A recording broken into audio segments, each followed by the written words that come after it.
Do you have a large database or a large sphere of influence but don't know how to ask for referrals? Hi, I'm Calvin Curry, and in this video, I'm going to talk about real estate sphere of influence tips and how to go after your database, your sphere of influence, to get listings and get referrals for your real estate business.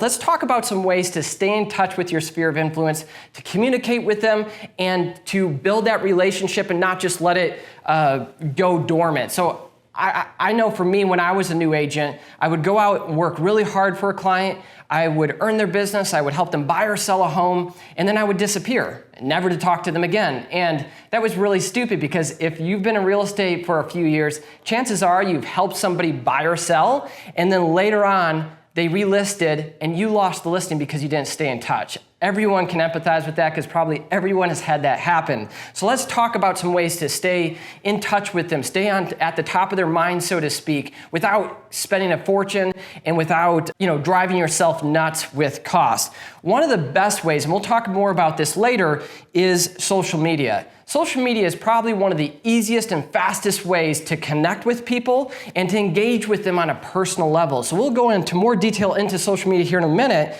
but another one is mailing out a monthly, either a postcard, a letter, a newsletter that's a little bit more expensive, or even a magazine. There's many ways to do that.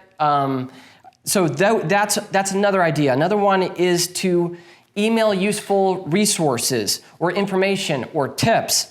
You can also post those to a blog and then email that blog post or even promote that blog post on social media. So you can email it, you can mail it. So if you go out and create or find helpful content, go out there and redistribute it. Use it to actually use it multiple ways, not just once. Another way that I think a lot of people don't think of is creating a Facebook custom audience. So if you set up an ad account with Facebook, you can go in and import your leads if you have their email address or their phone number.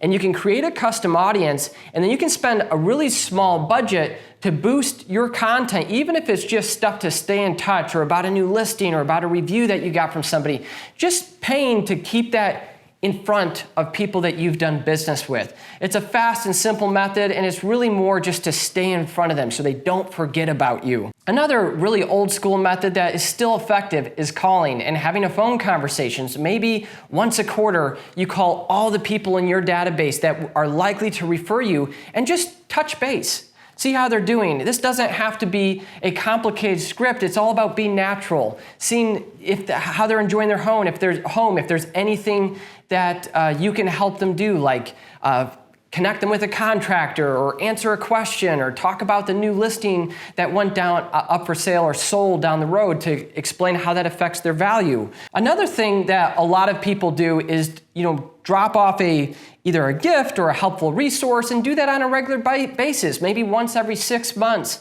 you stop by their house and deliver a pumpkin for Thanksgiving or Halloween, or drop off something for Valentine's Day. There's so many holidays and so many cool ways that you could do this. You could buy flowers in bulk, or buy some succulents, or who knows what, or teddy bears, I don't know.